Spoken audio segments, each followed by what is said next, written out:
प्यारे विद्यार्थियों, अज असी दिल्ली सल्तनत दे दूजे भाग दे बारे जानकारी हासिल करांगे। दिल्ली सल्तनत 1206 ईस्वी तो 1526 ईस्वी तक दा जो समा है उसनू दिल्ली सल्तनत दा काल किया जाता है।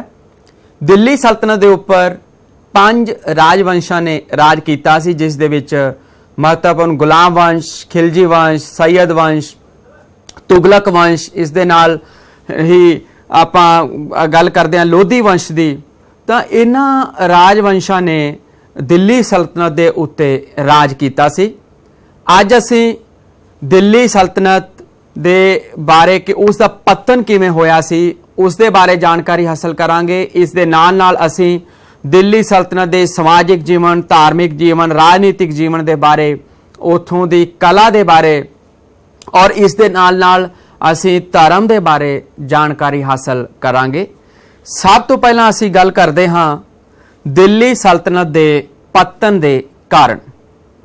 प्यारे विद्यार्थियों, तुसीं अपनियां नोटबुक्स ते अपनियां कॉपीज़ दे उपर नाल नाल महत्वपूर्ण पॉइंट्स नोट करते जाने हैं।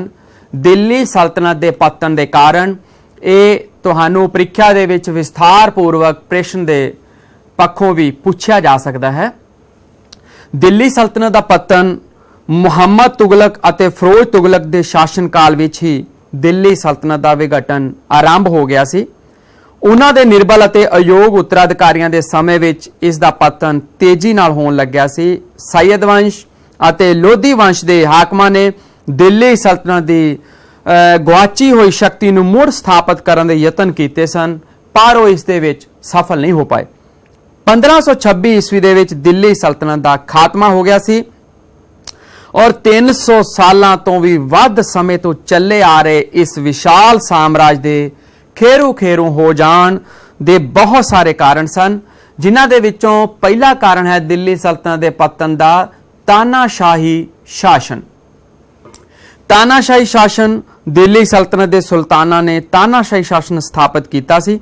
बादशाह या सुल्तान दियां असीमित शक्तियां अते अधिकार होंदे सन। बलबन अते अलाउद्दीन वर्गे सुल्ताना ने सरदारां दी शक्ति भी कुचल दी सी। अलाउद्दीन अते कुछ दूजे सुल्तान तां उलमा दी भी कोई परवाह नहीं करते सन। अजिहा तानाशाही शासन स्थाई नहीं हो सकता सी, क्योंकि इस दी सफलता बादशाह दे व्यक्तिगत गुणों पर निर्भर सी। अयोग सुल्ताना अधीन सल्तनत का पतन सुभावक ही सी। तां इस तरह असी देखते हाँ कि तानाशाही शासन भाव तानाशाही का मतलब की है कि डिक्टेटरशिप दे विच ज़्यादातर ये शासन ज़्यादा देर तक नहीं चलता। इतिहास इस गल का गवाह है कि असी देखते हैं कि तानाशाही दे विच जेड़े शासक तां अपनी प्रजा दे लई भावें वो आम तौर पर तानाशाह होंदे हैं, लेकिन प्रजा के उपर उन्होंने ज़्यादा जुल्म नहीं किए होंदे। उन्हों का शासन तो ज़्यादा देर तक चलता है। जेड़े दूसरे शासक जो सिर्फ जोर जबरदस्ती दे नाल हर अपनी माड़ी और चंगी गल नूं वो जबरदस्ती मनवाउंदे सन लोकां नूं, क्योंकि लोग उन्हां तो डरदे तां सन, पर वो दिलों उन्हां दी रिस्पैक्ट, उन्हां दी इज्जत नहीं करते सन। इस करके ये भी एक कारण मन्निया जाता है तानाशाही शासन। उस बाद सैकेंड है दिल्ली सल्तनत एक सैनिक राज। दिल्ली सल्तनत नूं एक सैनिक राज दस्सिया जाता है, क्योंकि दिल्ली के सुल्ताना ते उन्हां दे अधीन सरदारां ने केवल बहुत वड्डी सेना ही उन्होंने इकट्ठी की सी और इस सेना इकट्ठी करने के उद्देश्य वजों उन्होंने हर पक्ष तो, चाहे उन्होंने शांति स्थापित रखनी हुंदी सी उस दे लई भी वो सेना की हैल्प लेंदे सी, सेना की मदद लेंदे सी। इस दे नाल नाल अगर उन्होंने किसी होर इलाके ते अपना हमला करना हुंदा सी और नाल ही अगर उन्होंने किसी इलाके तो कोई टैक्स इकट्ठा करना हुंदा सी या जबरदस्ती किसी दे उपर हक जमाउणा हुंदा सी, तो वो सैनिक शक्ति की ही वरतों करते सन। और इस करके ये भी एक कारण मन्निया जाता है पतन का। उस तो बाद सुल्ताना दी मजहबी हकूमत। दिल्ली दे सुल्तान शासन नूं मजहबी हकूमत दे तरीके नाल उन्होंने चलाउंदे सन। कारण की सी कि इस दे विच क्योंकि उस समय भारत दे विच हिंदू वर्ग दा बहुत ज़्यादा ਬੋਲਬਾਲਾ ਸੀ। ਬਾਅਦ ਦੇ ਵਿੱਚ ਮੁਸਲਿਮ ਵਰਗ ਆਇਆ ਤਾਂ ਮਜ਼ਹਬੀ ਹਕੂਮਤ ਤੋਂ ਭਾਵ ਕੀ ਹੈ ਕਿ ਸਿਰਫ ਇੱਕ ਵਰਗ, ਕਿਉਂਕਿ ਸੁਲਤਾਨ ਮੁਸਲਿਮ ਹੁੰਦੇ ਸਨ, ਮੁਸਲਮਾਨ ਹੁੰਦੇ ਸਨ, ਇਸ ਕਰਕੇ ਉਸ ਸਮੇਂ ਸਿਰਫ ਉੱਚੀਆਂ ਅਤੇ ਵੱਡੀਆਂ ਪਦਵੀਆਂ ਦੇ ਉੱਪਰ ਮੁਸਲਿਮਸ ਨੂੰ ਹੀ ਲਗਾਇਆ ਜਾਂਦਾ ਸੀ ਔਰ ਹਿੰਦੂਆਂ ਨੂੰ ਕਿਸੇ ਵੀ ਤਰ੍ਹਾਂ ਦਾ ਕੋਈ ਵਿਸ਼ੇਸ਼ ਅਧਿਕਾਰ ਪ੍ਰਾਪਤ ਨਹੀਂ ਸੀ। ਉਹਨਾਂ ਨੂੰ ਉੱਚੀਆਂ ਸਰਕਾਰੀ ਨੌਕਰੀਆਂ ਤੇ ਵੀ ਨਹੀਂ ਲਗਾਇਆ ਜਾਂਦਾ ਸੀ। ਇਸ ਤੋਂ ਇਲਾਵਾ ਉਹਨਾਂ ਨੂੰ ਜਜ਼ੀਆ ਨਾਮੀ ਇੱਕ ਕਰ ਵੀ ਦੇਣਾ ਪੈਂਦਾ ਸੀ ਔਰ ਜੋ ਕਿ ਉਹਨਾਂ ਦੀ ਅਪਮਾਨਤਾ ਦਾ ਚਿੰਨ੍ਹ ਸਮਝਿਆ ਜਾਂਦਾ ਸੀ। ਕਈ ਸੁਲਤਾਨਾਂ ਨੇ ਤਾਂ ਹਿੰਦੂਆਂ ਉੱਤੇ ਅਤਿਆਚਾਰ ਵੀ ਕੀਤੇ ਸਨ ਔਰ ਉਹਨਾਂ ਦੇ ਪਵਿੱਤਰ ਮੰਦਿਰਾਂ ਨੂੰ ਨਸ਼ਟ ਕਰ ਦਿੱਤਾ ਸੀ। ਇਸ ਲਈ ਹਿੰਦੂ ਜੋ ਬਹੁਤ ਸੰਖਿਆ ਵਿੱਚ ਸਨ ਉਹ ਸਲਤਨਤ ਅਤੇ ਸੁਲਤਾਨਾਂ ਦੇ ਵਿਰੋਧੀ ਰਹੇ ਔਰ ਇਹ ਵੀ ਇੱਕ ਪ੍ਰਮੁੱਖ ਕਾਰਨ ਬਣਿਆ ਦਿੱਲੀ ਸਲਤਨਤ ਦੇ ਪਤਨ ਦਾ। ਉਸ ਤੋਂ ਬਾਅਦ ਨੈਕਸਟ ਪੁਆਇੰਟ ਹੈ ਸਾਡੇ ਕੋਲ 4th ਪੁਆਇੰਟ, ਮੰਗੋਲਾਂ ਦੇ ਹਮਲੇ। ਮੰਗੋਲ ਇੱਕ ਬਹੁਤ ਹੀ ਖੁੰਖਾਰ ਅਤੇ ਲੜਾਕੂ ਜਾਤੀ ਸੀ। ਇਲਤੁਤਮਿਸ਼ ਦੇ ਸਮੇਂ ਤੋਂ ਲੈ ਕੇ ਅਲਾਉਦੀਨ ਔਰ ਮੁਹੰਮਦ ਬਿਨ ਤੁਗਲਕ ਦੇ ਸਮੇਂ ਤੱਕ ਮੰਗੋਲ ਭਾਰਤ ਉੱਤੇ ਵਾਰ-ਵਾਰ ਹਮਲੇ ਕਰਦੇ ਰਹੇ। ਭਾਵੇਂ ਬਲਬਨ ਅਤੇ ਅਲਾਉਦੀਨ ਖਲਜੀ ਵਰਗੇ ਸੁਲਤਾਨਾਂ ਨੇ ਬੜੀ ਬਹਾਦਰੀ ਅਤੇ ਦਲੇਰੀ ਦੇ ਨਾਲ ਉਹਨਾਂ ਦਾ ਸਫਲਤਾਪੂਰਵਕ ਮੁਕਾਬਲਾ ਕੀਤਾ, ਪਰ ਫਿਰ ਵੀ ਮੰਗੋਲਾਂ ਨੇ ਸਾਮਰਾਜ ਨੂੰ ਬਹੁਤ ਵੱਡੀ ਹਾਨੀ ਪਹੁੰਚਾਈ ਸੀ। ਉਹਨਾਂ ਤੋਂ ਸੁਰੱਖਿਆ ਦੇ ਲਈ ਉਸ ਸਮੇਂ ਸਾਮਰਾਜ ਦੇ ਵਿੱਚ ਵਿਸ਼ਾਲ ਸੈਨਾਵਾਂ ਦਾ ਸੰਗਠਨ ਕਰਨਾ ਪਿਆ, ਬਹੁਤ ਸਾਰੇ ਕਿਲਿਆਂ ਦੀ ਉਸਾਰੀ ਕਰਨੀ ਪਈ, ਬਹੁਤ ਸਾਰੀ ਸੈਨਾ ਇਕੱਠੀ ਕਰਨੀ ਪਈ। ਇਸ ਕਰਕੇ ਉਸ ਸਮੇਂ ਕੁਸ਼ਲ ਸ਼ਾਸਨ ਵਿਵਸਥਾ ਦੇ ਵੱਲ ਸੁਲਤਾਨ ਜ਼ਿਆਦਾ ਧਿਆਨ ਨਹੀਂ ਦੇ ਪਾਏ ਸਨ ਔਰ ਇਹ ਵੀ ਇੱਕ ਕਾਰਨ ਮੰਨਿਆ ਜਾਂਦਾ ਹੈ ਦਿੱਲੀ ਸਲਤਨਤ ਦੇ ਪਤਨ ਦਾ। ਨੈਕਸਟ ਪੁਆਇੰਟ ਹੈ ਸਾਡੇ ਕੋਲ ਰਾਜ ਗੱਦੀ ਲਈ ਲੜਾਈ ਝਗੜੇ, ਕਨਫਲਿਕਟਸ ਫॉर ਸਕਸੈਸ਼ਨ। ਕਿ ਉਸ ਸਮੇਂ ਜਿਹੜੇ ਸਕਸੈਸਰਸ ਹੁੰਦੇ ਸੀ ਉਹਨਾਂ ਦੇ ਲਈ ਕੋਈ ਖਾਸ, ਕਿਉਂਕਿ ਰਾਜ ਗੱਦੀ ਉੱਪਰ ਕਿਸ ਨੇ ਬੈਠਣਾ ਹੈ ਇੱਕ ਰਾਜੇ ਤੋਂ ਬਾਅਦ, ਇਸ ਦੇ ਲਈ ਕੋਈ ਵਿਸ਼ੇਸ਼ ਕਿਸੇ ਵੀ ਕਿਸਮ ਦਾ ਕੋਈ ਐਸਾ ਰੂਲ ਨਹੀਂ ਸੀ। ਕਿਸੇ ਵੀ ਤਰੀਕੇ ਨਾਲ ਜ਼ੋਰ ਜ਼ਬਰਦਸਤੀ ਦੇ ਨਾਲ ਕਿਸੇ ਰਾਜੇ ਨੂੰ ਮਾਰ ਕੇ ਜਾਂ ਕਿਸੇ ਨੂੰ ਹਰਾ ਕੇ ਰਾਜ ਗੱਦੀ ਹਥਿਆ ਲਈ ਜਾਂਦੀ ਸੀ ਔਰ ਇਹ ਸਭ ਤੋਂ ਇੱਕ ਵੱਡਾ ਕਾਰਨ ਬਣਿਆ ਉਸ ਸਮੇਂ ਦਿੱਲੀ ਸਲਤਨਤ ਦੇ ਪਤਨ ਦਾ। ਕਿਉਂਕਿ ਜਦੋਂ ਅਸੀਂ ਦਿੱਲੀ ਸਲਤਨਤ ਦੇ ਵੱਖ-ਵੱਖ ਜਿਵੇਂ ਕਿ ਦਾਸ ਵੰਸ਼, ਖਲਜੀ ਵੰਸ਼, ਤੁਗਲਕ ਵੰਸ਼, ਸੈਯਦ ਵੰਸ਼, ਲੋਧੀ ਵੰਸ਼ ਦੀ ਗੱਲ ਕਰਦੇ ਹਾਂ ਤਾਂ ਉਸ ਦੇ ਵਿੱਚ ਅਸੀਂ ਦੇਖਦੇ ਹਾਂ ਕਿ ਸਮੇਂ-ਸਮੇਂ ਤੇ ਜਿਸ ਕੋਈ ਵੀ ਰਾਜਾ ਐਸਾ ਜੋ ਕਿ ਥੋੜਾ ਜਿਹਾ ਵੀ ਕਿਸੇ ਵੀ ਪੱਖ ਤੋਂ, ਰਾਜਨੀਤਿਕ ਪੱਖ ਤੋਂ ਜਾਂ ਸੈਨਿਕ ਪੱਖ ਤੋਂ ਜਾਂ ਸਮਾਜਿਕ ਪੱਖ ਤੋਂ ਕਿਸੇ ਪੱਖੋਂ ਵੀ ਕੋਈ ਵੀ ਸੁਲਤਾਨ ਜਦੋਂ ਕਮਜ਼ੋਰ ਹੋਇਆ ਤਾਂ ਦੂਸਰੀ ਸ਼ਕਤੀ ਨੇ ਉਸ ਨੂੰ ਮਾਰ ਕੇ ਜਾਂ ਉਸ ਨੂੰ ਡਰਾ ਕੇ ਜਾਂ ਉਸ ਨੂੰ ਹਰਾ ਕੇ ਉਹ ਗੱਦੀ ਉਸ ਨੇ ਖੁਦ ਹਥਿਆ ਲਈ ਸੀ। ਇਸ ਤਰ੍ਹਾਂ ਅਸੀਂ ਦੇਖਦੇ ਹਾਂ ਕਿ ਲਾਸਟ ਦੇ ਵਿੱਚ ਜਦੋਂ ਲੋਧੀ ਵੰਸ਼ ਦਾ ਰਾਜ ਸੀ ਤਾਂ ਲੋਧੀ ਵੰਸ਼ ਦੇ ਅਖੀਰਲੇ ਸੁਲਤਾਨ ਇਬਰਾਹਿਮ ਲੋਧੀ, ਕਿਉਂਕਿ ਇਬਰਾਹਿਮ ਲੋਧੀ ਬਹੁਤ ਜ਼ਿਆਦਾ ਕੱਟੜ ਸੀ ਔਰ ਬਹੁਤ ਹੀ ਜ਼ਿਆਦਾ ਉਹ ਅਤਿਆਚਾਰੀ ਵੀ ਸੀ। ਇਸ ਕਰਕੇ ਆਮ ਲੋਕ ਜਿਹੜੇ ਕਿ ਉੱਥੋਂ ਦੇ ਰਹਿਣ ਵਾਲੇ ਸਨ ਉਹਨਾਂ ਦਾ ਸਹਿਯੋਗ ਇਬਰਾਹਿਮ ਲੋਧੀ ਨੂੰ ਪ੍ਰਾਪਤ ਨਹੀਂ ਹੋਇਆ ਔਰ ਦੂਸਰੇ ਪਾਸੇ ਬਾਬਰ ਜਿਹੜਾ ਕਿ ਖੁਦ ਇੱਕ ਬਹੁਤ ਵੱਡਾ ਜਰਨੈਲ ਸੀ, ਉਸ ਬਾਬਰ ਨੇ 1526 ਈਸਵੀ ਦੇ ਵਿੱਚ ਇਬਰਾਹਿਮ ਲੋਧੀ ਨੂੰ ਪਾਣੀਪਤ ਦੀ ਪਹਿਲੀ ਲੜਾਈ ਦੇ ਵਿੱਚ ਹਰਾਇਆ ਸੀ ਔਰ ਇਸ ਤਰ੍ਹਾਂ ਉਸਨੇ ਮੁਗਲ ਸਾਮਰਾਜ ਦੀ ਨੀਂਹ ਰੱਖੀ ਸੀ ਔਰ ਲੋਧੀ ਵੰਸ਼ ਦਾ ਹਮੇਸ਼ਾ ਲਈ ਔਰ ਦਿੱਲੀ ਸਲਤਨਤ ਦਾ ਖਾਤਮਾ ਹੋ ਗਿਆ ਸੀ 1526 ਈਸਵੀ ਦੇ ਵਿੱਚ। ਇਹ ਵੀ ਇੱਕ ਰਾਜਗੱਦੀ ਲਈ ਲੜਾਈ ਝਗੜੇ ਵੀ ਇੱਕ ਮੇਨ ਕਾਰਨ ਬਣਿਆ ਦਿੱਲੀ ਸਲਤਨਤ ਦੇ ਪਤਨ ਦਾ। ਉਸ ਤੋਂ ਬਾਅਦ ਨੈਕਸਟ ਪੁਆਇੰਟ ਹੈ ਸਾਡੇ ਕੋਲ ਸਲਤਨਤ ਦੀ ਵਿਸ਼ਾਲਤਾ। ਸਲਤਨਤ ਦੀ ਵਿਸ਼ਾਲਤਾ ਤੋਂ ਭਾਵ ਹੈ ਕਿ ਭਾਰਤ ਦੇ ਵਿੱਚ ਉਸ ਸਮੇਂ ਤੱਕ, ਕਿਉਂਕਿ ਅਲਾਉਦੀਨ ਖਲਜੀ ਨੇ ਜਦੋਂ ਰਾਜਪਦ ਸੰਭਾਲਿਆ ਸੀ ਤਾਂ ਉਸਨੇ ਲਗਭਗ ਸਾਰਾ ਉੱਤਰੀ ਭਾਰਤ ਔਰ ਉਸ ਤੋਂ ਬਾਅਦ ਦੱਖਣੀ ਭਾਰਤ ਦੇ ਵਿੱਚ ਮਲਿਕ ਕਫੂਰ ਦੀ ਸਹਾਇਤਾ ਦੇ ਨਾਲ ਉਸਨੇ ਦੱਖਣੀ ਭਾਰਤ ਦੇ ਵਿੱਚ ਵੀ ਬਹੁਤ ਸਾਰੇ ਇਲਾਕਿਆਂ ਤੇ ਆਪਣੀ ਜਿੱਤ ਪ੍ਰਾਪਤ ਕੀਤੀ ਸੀ। ਇਸ ਕਰਕੇ ਇੰਨਾ ਵੱਡਾ ਸਾਮਰਾਜ ਸੰਭਾਲਣਾ ਔਖਾ ਸੀ ਕਿਉਂਕਿ ਜਦੋਂ ਤੱਕ ਤਾਂ ਉਹ ਸੁਲਤਾਨ ਜਿਉਂਦੇ ਰਹੇ ਉਸ ਸਮੇਂ ਤੱਕ ਤਾਂ ਕਿਸੇ ਤਰ੍ਹਾਂ ਦੀ ਕੋਈ ਮੁਸ਼ਕਲ ਨਹੀਂ ਆਈ, ਲੇਕਿਨ ਉਸ ਤੋਂ ਬਾਅਦ ਦੇ ਜਿਹੜੇ ਸੁਲਤਾਨ ਸਨ ਉਹ ਇੰਨੇ ਵੱਡੇ ਸਾਮਰਾਜ ਨੂੰ ਸੰਭਾਲ ਨਹੀਂ ਸਕੇ। ਇਸ ਤਰ੍ਹਾਂ ਇਹ ਵੀ ਇੱਕ ਕਾਰਨ ਮੰਨਿਆ ਜਾਂਦਾ ਹੈ ਕਿ ਸਲਤਨਤ ਦੀ ਵਿਸ਼ਾਲਤਾ ਦੇ ਕਾਰਨ, ਇੰਨੇ ਵੱਡੇ ਸਾਮਰਾਜ ਹੋਣ ਦੇ ਕਾਰਨ ਵੀ ਦਿੱਲੀ ਸਲਤਨਤ ਦਾ ਪਤਨ ਹੋ ਗਿਆ ਸੀ। ਉਸ ਤੋਂ ਬਾਅਦ ਨੈਕਸਟ ਹੈ ਸਾਡੇ ਕੋਲ ਮੁਹੰਮਦ ਤੁਗਲਕ ਦੀਆਂ ਅਸਫਲ ਯੋਜਨਾਵਾਂ। ਮੁਹੰਮਦ ਬਿਨ ਤੁਗਲਕ ਇੱਕ ਤੁਗਲਕ ਵੰਸ਼ ਦਾ ਸੁਲਤਾਨ ਸੀ। ਇਸ ਦੀਆਂ ਅਸਫਲ ਯੋਜਨਾਵਾਂ योजनावां तो की भाव है, क्योंकि मुहम्मद बिन तुगलक नूं सब तो वध पढ़िया लिखिया बादशाह मन्निया जाता है, लेकिन इतिहास दे विच इस नूं सब तो वध पढ़िया लिखिया मूर्ख बादशाह दे नाम नाल जाणिया जाता।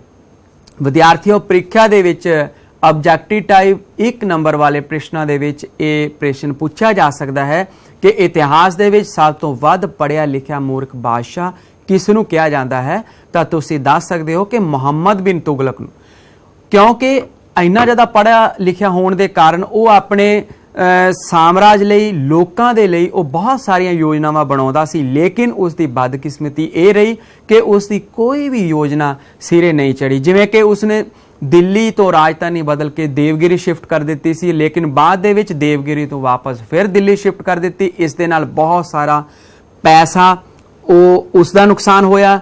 सैकेंडली उसने दुआब दे विच कर इन्ना ज़्यादा वधा दिता सी कि किसानां दे लई टैक्स देना मुश्किल हो गया सी। इस दे नाल उसने चांदी की जगह तांबे दे सिक्के जारी किए सी, उसने वो सिक्के बनवाने चालू किए। बाद दे विच दोबारा फिर जो लोगों ने अपने घर के बर्तन तोड़ के सिक्के बनाने शुरू कर दिते सी, तो दोबारा फिर उसने चांदी के सिक्के वो दोबारा तो इंट्रोड्यूस किए सीगे। उस तो बाद उसने खुरासान उत्ते भी हमला करने की योजना बनाई, लेकिन काफ़ी समय तक खुरासान उत्ते हमला नहीं किया गया सी, जिस दे लिए एक विशेष सेना तैयार की गई सी। वो सेना बिना कोई काम किए काफ़ी देर तक वो मुफ्त की तनख्वाह लेंदी रही, जिस करके भी पैसे का बहुत नुकसान होया सी। ये भी एक मेन कारण मन्निया जाता है मुहम्मद तुगलक दी सफल योजनावां दा कि इस दे कारण भी दिल्ली सल्तनत का पतन होया सी। उस तो बाद नैक्सट साडे कोल फिरोज तुगलक की दुर्बलता अते मूर्खतापूर्ण कार्य। फिरोज तुगलक की दुर्बलता कि तुगलक वंश दे विच बाद दे विच फिरोज तुगलक जदों राजगद्दी ते बैठा तो वो एक बहुत ही कमज़ोर अते निर्बल शासक सी। उसने ज़्यादातर काम नहीं किए उसने सल्तनत दे लई, राज दे लई, क्योंकि वो कमज़ोर होने करके वो ज़्यादातर किसी भी काम दे विच अपना योगदान नहीं पा सकिया। इस करके बाद दे विच साम्राज दे विच दासां दी गिणती, स्लेव्स की गिणती, गुलामां की गिणती बहुत वधदी चली गई, जिन्हां ने बाद दे विच जाके सल्तनत नूं बहुत वड्डा नुकसान भी पहुंचाया सी। उस तो बाद जागीरदारी सिस्टम, जागीरदारां ने जिमें जिमें वो ताकतवर होंदे गए तो उन्होंने भी बहुत सारी शक्ति अपने हत्थां विच लै ली सी और वो भी ज़्यादातर राजे का कहना नहीं मनते सी। नतीजे दे वजों वो मुस्लिम सरकार दे विरोधी बन गए सी। ये भी एक कारण मन्निया जाता है दिल्ली सल्तनत दे पतन का। उस तो बाद नैक्सट है साडे कोल पिछलेरे तुगलक सुल्ताना दी अयोग्यता। पिछलेरे तुगलक सुल्ताना दी अयोग्यता तो भाव की है कि फिरोज तुगलक तो बाद दे तुगलक हाकम जिवें तुगलक शाह, अबू बकर, मुहम्मद शाह, नुसरत शाह, इन्हां सारे सुल्ताना ने साम्राज दे लई कोई विशेष योगदान नहीं दिता। वो बहुत ही ज़्यादा कुछ नहीं कर पाए साम्राज दे लई। नतीजे वजों बहुत सारे प्रदेश सल्तनत तो अड हो के सुतंत्र हो गए सन। उस तो बाद नैक्सट है साडे कोल 10वां पॉइंट तैमूर दा हमला। तैमूर 1398-1399 ईस्वी दे विच तैमूर ने भारत उत्ते हमला कर दिता। उस समय दा सुल्तान दिल्ली दी राजगद्दी छड्ड के नस गया। तैमूर ने दिल्ली उत्ते अधिकार कर लिया ते उत्थे खूब लुटमार की। उसने मेरठ ते गुहारद्वार ते भी हमले करके उत्थों बहुत ज़्यादा धन दौलत इकट्ठी की और उस समय साम्राज नूं भारी आर्थिक हानि हुई सी। इस दे नाल नाल वख-वख भागां दे विच गड़बड़ी भी मच गई सी और पंजाब, गुजरात, कालपी, मालवा आदि प्रदेश सुतंत्र हो गए सी। ये भी एक कारण बनिया दिल्ली सल्तनत दे पतन। उस तो बाद नैक्सट पॉइंट है साडे कोल इब्राहिम लोधी दी अयोग्यता। इब्राहिम लोधी जदों कि लोधी वंश दी स्थापना हुई सी तां लोधी वंश के हाकमां दे विच बहलोल लोधी, सिकंदर लोधी अते इब्राहिम लोधी दे नाम विशेष वर्णनयोग हन। बहलोल लोधी अते सिकंदर लोधी दे समय विच तां दिल्ली सल्तनत ने बहुत ज़्यादा राइज कीता सी, बड़ी उन्नति कीती सी। लेकिन जदों इब्राहिम लोधी राजा बनिया, सम्राट बनिया तो वो अयोग शासक सिद्ध होया।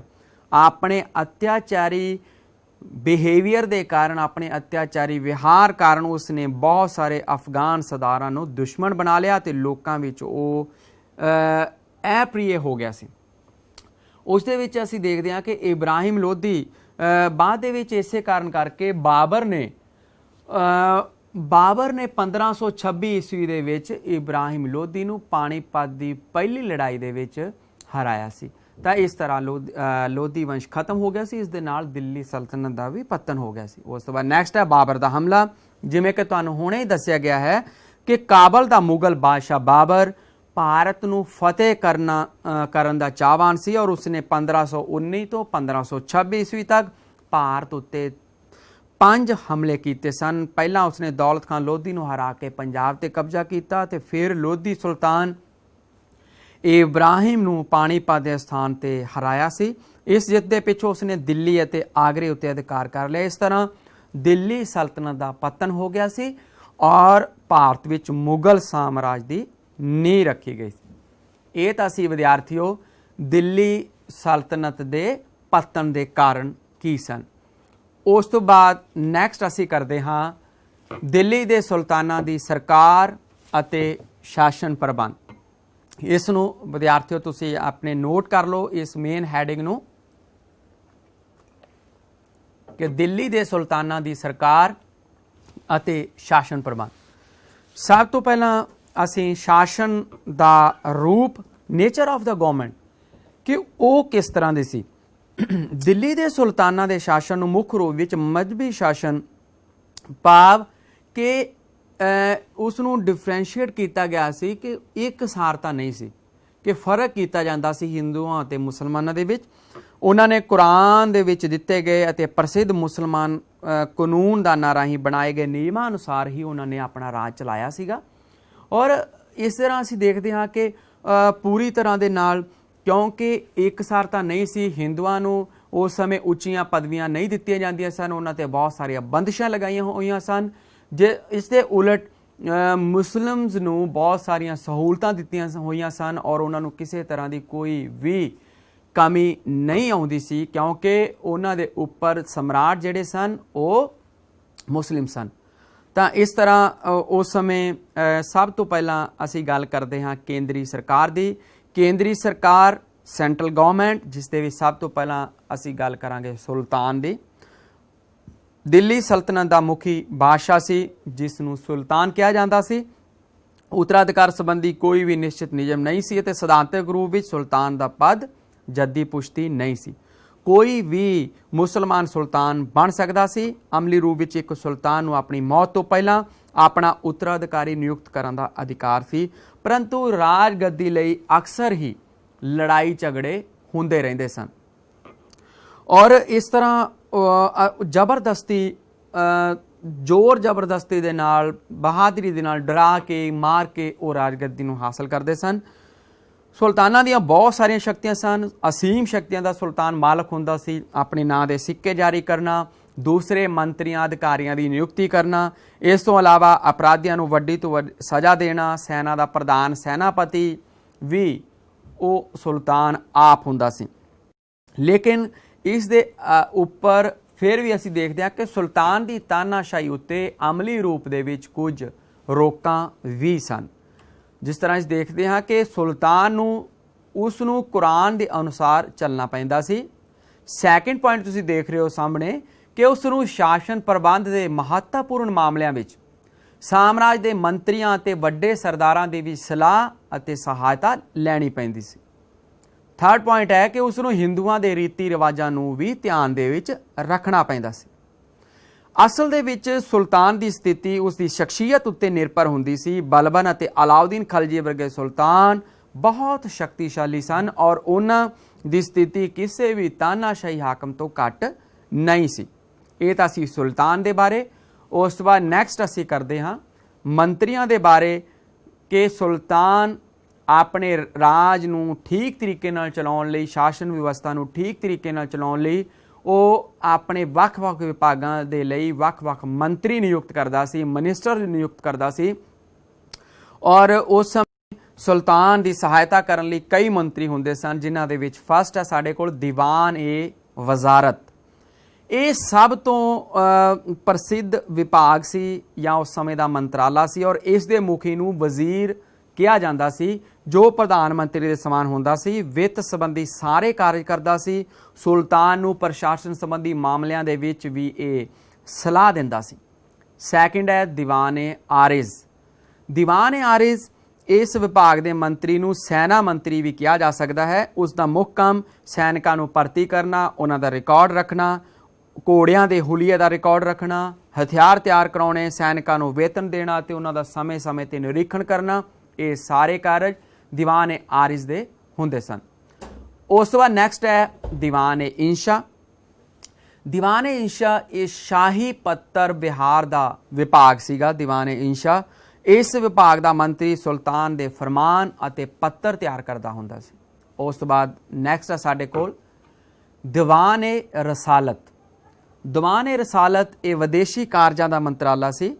ਇਸ ਵਿਭਾਗ ਦੇ ਮੰਤਰੀ ਦੇ ਮੁੱਖ ਕੰਮ ਦੂਜੇ ਰਾਜਾਂ ਵਿੱਚ ਰਾਜਦੂਤ ਭੇਜਣਾ, ਉਹਨਾਂ ਦੇ ਰਾਜਦੂਤਾਂ ਨੂੰ ਸਵੀਕਾਰ ਕਰਨਾ ਅਤੇ ਵਿਦੇਸ਼ੀ ਰਾਜਾਂ ਦੇ ਨਾਲ ਪੱਤਰ ਵਿਹਾਰ ਕਰਨਾ, ਇਹ ਦੀਵਾਨ-ਏ ਰਸਾਲਤ ਦਾ ਕੰਮ ਹੁੰਦਾ ਸੀ। ਉਸ ਤੋਂ ਬਾਅਦ ਨੈਕਸਟ ਹੈ ਮੁੱਖ ਕਾਜੀ ਅਤੇ ਮੁੱਖ ਸਦਰ। ਮੁੱਖ ਕਾਜੀ ਸਲਤਨਤ ਦਾ ਮੁੱਖ ਨਿਆਂਧੀਸ਼ ਸੀ, ਉਸ ਨੂੰ ਮੁੱਖ ਸਦਰ ਵੀ ਕਿਹਾ ਜਾਂਦਾ ਸੀ। ਉਹ ਵੱਡੇ ਵੱਡੇ ਮੁਕੱਦਮਿਆਂ ਦਾ ਫੈਸਲਾ ਕਰਦਾ ਸੀ ਅਤੇ ਕਾਜ਼ੀਆਂ ਦੇ ਕੰਮ ਦੇ ਉੱਤੇ ਵੀ ਉਹ ਨਿਗਰਾਨੀ ਰੱਖਦਾ ਸੀ। ਧਾਰਮਿਕ ਕਾਰਜਾਂ ਤੇ ਅਨੁਦਾਨਾਂ ਦਾ ਵੀ ਉਹ ਮੁਖੀ ਹੁੰਦਾ ਸੀ। ਇਸ ਹੈਸੀਅਤ ਵਿੱਚ ਉਸ ਨੂੰ ਮੁੱਖ ਸਦਰ ਕਿਹਾ ਜਾਂਦਾ ਸੀ। ਉਸ ਤੋਂ ਬਾਅਦ ਨੈਕਸਟ ਹੈ ਸਾਡੇ ਕੋਲ 6th ਪੁਆਇੰਟ ਮੰਤਰੀਆਂ ਦੇ ਵਿੱਚ ਬਰੀਦ-ਏ ਮਮਾਲਿਕ। ਉਹ ਜਸੂਸ ਵਿਭਾਗ ਦਾ ਮੁਖੀ ਹੁੰਦਾ ਸੀ। ਸੁਲਤਾਨ ਨੂੰ ਸਾਮਰਾਜ ਦੇ ਵੱਖ-ਵੱਖ ਭਾਗਾਂ ਦੀਆਂ ਖਬਰਾਂ ਲਿਖਤ ਰੂਪ ਵਿੱਚ ਭੇਜਦਾ ਸੀ ਅਤੇ ਉਹ ਡਾਕ ਵਿਭਾਗ ਦਾ ਵੀ ਮੁਖੀ ਹੁੰਦਾ ਸੀ। ਅਲਾਉਦੀਨ ਦੇ ਸਮੇਂ ਤੋਂ ਦੀਵਾਨ-ਏ ਅਮੀਰ ਕੋਹੀ, ਜਿਸ ਨੂੰ ਖੇਤੀਬਾੜੀ ਵਿਭਾਗ ਕਿਹਾ ਜਾਂਦਾ ਸੀ। ਇਸੇ ਤਰ੍ਹਾਂ ਦੀਵਾਨ-ਏ ਰਿਆਇਤ, ਜਿਸ ਨੂੰ ਵਪਾਰ ਅਤੇ ਮੰਡੀਆਂ ਦਾ ਵਿਭਾਗ ਕਿਹਾ ਜਾਂਦਾ ਸੀ। ਇਹ ਹੋਂਦ ਵਿੱਚ ਉਸ ਸਮੇਂ ਆਏ ਸਨ। ਬਾਅਦ ਦੇ ਵਿੱਚ ਫਿਰੋਜ਼ ਤੁਗਲਕ ਦੇ ਸਮੇਂ ਦੀਵਾਨ-ਏ ਖੈਰਾਤ, ਦੀਵਾਨ-ਏ ਖੈਰਾਤ ਜਿਸ ਨੂੰ ਦਾਨ ਦਾ ਵਿਭਾਗ ਕਿਹਾ ਜਾਂਦਾ ਸੀ, ਉਹ ਕਾਇਮ ਹੋਇਆ ਸੀ। ਸਾਰੇ ਮੰਤਰੀਆਂ, ਵਿਭਾਗਾਂ ਦੇ ਮੁਖੀਆਂ ਅਤੇ ਦੂਜੇ ਰਾਜ ਅਧਿਕਾਰੀਆਂ ਨੂੰ ਸੁਲਤਾਨ ਆਪ ਨਿਯੁਕਤ ਕਰਦਾ ਸੀ ਅਤੇ ਉਹ ਸਾਰੇ ਉਸ ਦੀ ਆਗਿਆ ਅਨੁਸਾਰ ਹੀ ਕੰਮ ਕਰਦੇ ਸਨ। ਉਸ ਤੋਂ ਬਾਅਦ ਨੈਕਸਟ ਅਸੀਂ ਕਰਦੇ ਹਾਂ ਸਥਾਨਕ ਰਾਜ ਪ੍ਰਬੰਧ, ਲੋਕਲ ਐਡਮਿਨਿਸਟ੍ਰੇਸ਼ਨ। ਇਸ ਦੇ ਵਿੱਚ ਸਭ ਤੋਂ ਫਸਟ ਹੈ ਸਾਡੇ ਕੋਲ ਇਕਤਾ ਜਾਂ ਪ੍ਰਾਂਤ ਦਾ ਪ੍ਰਬੰਧ। ਦਾਸ ਵੰਸ਼ ਦੇ ਸੁਲਤਾਨਾਂ ਨੇ ਸਾਮਰਾਜ ਨੂੰ ਪ੍ਰਾਂਤਾਂ ਵਿੱਚ ਨਹੀਂ ਵੰਡਿਆ ਹੋਇਆ ਸੀ। ਉਹਨਾਂ ਦੇ ਸਾਮਰਾਜ ਦੀ ਪ੍ਰਮੁੱਖ ਇਕਾਈ ਇਕਤਾ ਹੁੰਦੀ ਸੀ।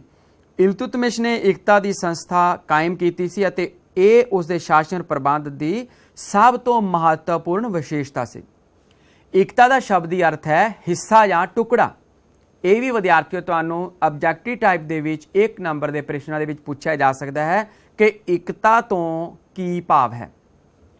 ਇਕਤਾ ਦਾ ਸ਼ਬਦੀ ਅਰਥ ਹੈ ਹਿੱਸਾ ਜਾਂ ਟੁਕੜਾ। ਇਸ ਦਾ ਭਾਵ ਕੁਝ ਨਿਸ਼ਚਿਤ ਪ੍ਰਦੇਸ਼ਾਂ ਦੀ ਭੂਮੀ ਜਾਂ ਭੂਮੀ ਘਰ ਤੋਂ ਹੈ, ਜੋ ਸੁਲਤਾਨ ਵੱਲੋਂ ਕਿਸੇ ਸਰਦਾਰ ਜਾਂ ਸੈਨਿਕ ਅਧਿਕਾਰੀ ਨੂੰ ਸੌਂਪਿਆ ਜਾਂਦਾ ਸੀ। ਔਰ ਉਸ ਸਮੇਂ ਸੁਲਤਾਨ ਆਪਣੀ ਕਾਫੀ ਜ਼ਮੀਨ ਉਹ ਅਲੱਗ-ਅਲੱਗ ਸਰਦਾਰ ਜਾਂ ਸੈਨਿਕ ਅਧਿਕਾਰੀਆਂ ਨੂੰ ਦੇ ਦਿੰਦਾ ਸੀ। ਉਸ ਨੂੰ ਇਕਤਾ ਕਿਹਾ ਜਾਂਦਾ ਸੀ। ਕਈ ਛੋਟੇ ਇਕਤੇ ਹੁੰਦੇ ਸਨ ਔਰ ਕਈ ਵੱਡੇ ਇਕਤੇ ਹੁੰਦੇ ਸਨ। ਵੱਡੇ ਇਕਤਿਆਂ ਦੇ ਸਰਦਾਰਾਂ ਨੂੰ ਮੁਖਤਾ ਕਿਹਾ ਜਾਂਦਾ ਸੀ। ਉਹਨਾਂ ਦਾ ਮੁੱਖ ਕੰਮ ਆਪਣੇ ਇਲਾਕੇ ਵਿੱਚ ਸ਼ਾਂਤੀ ਵਿਵਸਥਾ ਕਾਇਮ ਰੱਖਣਾ, ਭੂਮੀ ਘਰ ਇਕੱਠਾ ਕਰਨਾ, ਆਪਣੇ ਅਧੀਨ ਕਰਮਚਾਰੀਆਂ ਨੂੰ ਨਿਯੁਕਤ ਕਰਨਾ, ਲੋੜ ਸਮੇਂ ਸੁਲਤਾਨ ਨੂੰ ਸੈਨਿਕ ਸਹਾਇਤਾ ਭੇਜਣਾ। ਇਸ ਤਰ੍ਹਾਂ ਇਹ ਕੰਮ ਇਕਤਾਦਾਰ ਕਰਦਾ ਹੁੰਦਾ ਸੀ। ਉਸ ਤੋਂ ਬਾਅਦ ਅਲਾਉਦੀਨ ਖਿਲਜੀ ਨੇ ਆਪਣੀਆਂ ਜਿੱਤਾਂ ਰਾਹੀਂ ਸਲਤਨਤ ਦਾ ਬੜਾ ਵਿਸਥਾਰ ਕਰ ਦਿੱਤਾ। ਉਸ ਨੇ ਆਪਣੇ ਵਿਸ਼ਾਲ ਸਾਮਰਾਜ ਨੂੰ ਪ੍ਰਾਂਤਾਂ ਦੇ ਵਿੱਚ ਵੰਡ ਦਿੱਤਾ। ਉਸ ਦੇ ਸਾਮਰਾਜ ਦੇ ਕੁੱਲ 11 ਪ੍ਰਾਂਤ ਸਨ। ਪ੍ਰਾਂਤਕ ਪ੍ਰਸ਼ਾਸਨ ਕੇਂਦਰੀ ਸਰਕਾਰ ਦਾ ਹੀ ਨਮੂਨਾ ਸੀ, ਭਾਵ ਕਿ ਪ੍ਰਾਂਤਾਂ ਦਾ ਪ੍ਰਸ਼ਾਸਨ ਵੀ ਉਸੇ ਤਰ੍ਹਾਂ ਦਾ ਸੀ ਜਿਵੇਂ ਕਿ ਕੇਂਦਰੀ ਸਰਕਾਰ ਦੇ ਵਿੱਚ ਚਲਾਇਆ ਜਾਂਦਾ ਸੀ। ਉਸ ਤੋਂ ਬਾਅਦ ਨੈਕਸਟ ਅੱਗੇ ਸਾਡੇ ਕੋਲ ਪਰਗਨੇ ਦਾ ਪ੍ਰਬੰਧ। ਹਰੇਕ ਪ੍ਰਾਂਤ ਨੂੰ ਅੱਗੇ ਕਈ ਪਰਗਨਿਆਂ ਦੇ ਵਿੱਚ ਵੰਡਿਆ ਗਿਆ ਸੀ। ਪਰਗਨੇ ਦਾ ਮੁਖੀਆ ਆਮਿਲ ਹੁੰਦਾ ਸੀ ਅਤੇ ਉਸ ਦੀ ਨਿਯੁਕਤੀ ਵਜ਼ੀਰ ਕਰਦਾ ਸੀ। ਉਸ ਦਾ ਮੁੱਖ ਕੰਮ ਪਰਗਨੇ ਵਿੱਚ ਸ਼ਾਂਤੀ ਵਿਵਸਥਾ ਕਾਇਮ ਰੱਖਣਾ, ਲਗਾਨ ਅਗਰਾਉਣਾ ਹੁੰਦਾ ਸੀ। ਉਸ ਦੀ ਸਹਾਇਤਾ ਲਈ ਖਜ਼ਾਨਚੀ ਅਤੇ ਕਾਨੂੰਗੋ, ਜਿਨ੍ਹਾਂ ਨੂੰ ਭੂਮੀ ਸੰਬੰਧੀ ਰਿਕਾਰਡ ਰੱਖਣ ਦੇ ਲਈ ਰੱਖਿਆ ਜਾਂਦਾ ਸੀ, ਖਜ਼ਾਨਚੀ ਅਤੇ ਕਾਨੂੰਗੋ ਨੂੰ, ਅਤੇ ਮੁਨਸ਼ੀ ਹੁੰਦੇ ਸਨ। ਉਸ ਤੋਂ ਬਾਅਦ ਨੈਕਸਟ ਹੈ ਪਿੰਡਾਂ ਦਾ ਪ੍ਰਬੰਧ, ਐਡਮਿਨਿਸਟ੍ਰੇਸ਼ਨ ਆਫ ਵਿਲੇਜ। ਪਿੰਡ ਸ਼ਾਸਨ ਦੀ ਸਭ ਤੋਂ ਛੋਟੀ ਇਕਾਈ ਸੀ, ਜਿਸ ਦਾ ਪ੍ਰਬੰਧ ਨੰਬਰਦਾਰ, ਪਟਵਾਰੀ ਅਤੇ ਪੰਚਾਇਤ ਦੁਆਰਾ ਕੀਤਾ ਜਾਂਦਾ ਸੀ। ਉਸ ਤੋਂ ਬਾਅਦ ਨੈਕਸਟ ਹੈ ਵਿੱਤੀ ਪ੍ਰਬੰਧ, ਫਾਈਨੈਂਸ਼ੀਅਲ ਐਡਮਿਨਿਸਟ੍ਰੇਸ਼ਨ। ਵਿੱਤੀ ਪ੍ਰਬੰਧ ਦੇ ਵਿੱਚ ਸਭ ਤੋਂ ਫਸਟ ਪੁਆਇੰਟ ਹੈ ਸਾਡੇ ਕੋਲ ਭੂਮੀ ਕਰ ਆਮਦਨ ਦਾ ਮੁੱਖ ਸਾਧਨ। Land revenue main source of income. ਸੁਲਤਾਨਾਂ ਦੀ ਆਮਦਨ ਦਾ ਮੁੱਖ ਸਾਧਨ ਜੋ ਆਮਦਨ ਦਾ ਸੀਗਾ ਉਹ ਸੀਗਾ ਲੈਂਡ ਰੈਵਨਿਊ, ਭੂਮੀ ਕਰ, ਜੋ ਆਮ ਤੌਰ ਤੇ ਉਪਜ ਦਾ 1/5 ਹਿੱਸਾ ਲਿਆ ਜਾਂਦਾ ਸੀ। ਅਲਾਉਦੀਨ ਖਲਜੀ ਦੇ ਸਮੇਂ ਭੂਮੀ ਕਰ ਵਧਾ ਕੇ 1/2 ਹਿੱਸਾ ਕਰ ਦਿੱਤਾ ਸੀ, ਲੇਕਿਨ ਬਾਅਦ ਦੇ ਸੁਲਤਾਨਾਂ ਨੇ ਫਿਰ ਉਹ 5ਵਾਂ ਭਾਗ ਲੈਣਾ ਸ਼ੁਰੂ ਕਰ ਦਿੱਤਾ ਸੀ। ਸਾਮਰਾਜ ਦੇ ਵਿੱਚ ਕਈ ਜਗ੍ਹਾ ਤੇ ਬਟਾਈ ਪ੍ਰਣਾਲੀ, ਬਟਾਈ ਤੋਂ ਕੀ ਭਾਵ ਸੀ ਕਿ ਫਸਲ ਕੱਟਣ ਤੋਂ ਬਾਅਦ ਉਸ ਉਪਜ ਨੂੰ ਸਰਕਾਰ ਤੇ ਕਿਸਾਨਾਂ ਦੇ ਵਿੱਚ ਵੰਡਣਾ। ਇਸੇ ਤਰ੍ਹਾਂ ਕਨਕੂਤ ਪ੍ਰਣਾਲੀ ਵੀ ਸੀ। ਕਨਕੂਤ ਪ੍ਰਣਾਲੀ ਤੋਂ ਕੀ ਭਾਵ ਸੀ ਕਿ ਖੜੀਆਂ ਫਸਲਾਂ ਨੂੰ ਦੇਖ ਕੇ ਲਗਾਨ ਨਿਸ਼ਚਿਤ ਕਰਨਾ, ਪਰੰਤੂ ਕੁਝ ਭਾਗਾਂ ਵਿੱਚ ਭੂਮੀ ਦੀ ਮਿਣਤੀ ਕਰਕੇ ਉਪਜ ਦੀ ਜਾਂਚ ਉਪਰੰਤ ਲਗਾਨ ਨਿਸ਼ਚਿਤ ਕੀਤਾ ਜਾਂਦਾ ਸੀ।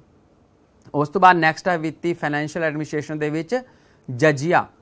ਜਜ਼ੀਆ ਇੱਕ ਵਿਸ਼ੇਸ਼ ਕਰ ਸੀ ਜੋ ਹਿੰਦੂਆਂ ਉੱਤੇ ਲਗਾਇਆ ਜਾਂਦਾ ਸੀ।